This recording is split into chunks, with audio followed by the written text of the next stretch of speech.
நேபாள நாட்டின் துணை பிரதமரை ஆடைகளின்றி கொடூரமாக தாக்கிய பொதுமக்கள் அவரை சாக்கடையில் தூக்கி வீசியுள்ளனர்.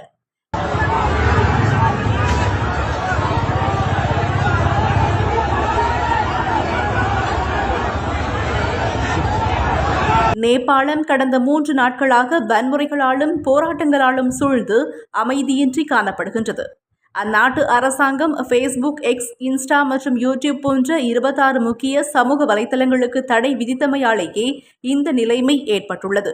மேலும் ஊழல் குற்றச்சாட்டுகளுக்கு பொறுப்பேற்று பிரதமர் உள்ளிட்ட அரச தலைவர்கள் பதவி விலக வேண்டும் என வலியுறுத்தப்பட்டது.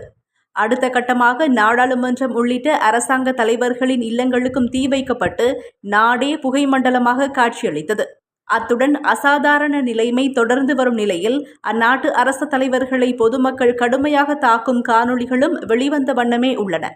நேபாளத்தின் முன்னாள் பிரதமர் ஜலாநாத் கானலின் மனைவி ராஜலட்சுமி சித்ராகார் நேற்று செவ்வாய்க்கிழமை போராட்டக்காரர்களால் எரித்து கொல்லப்பட்டுள்ளார்.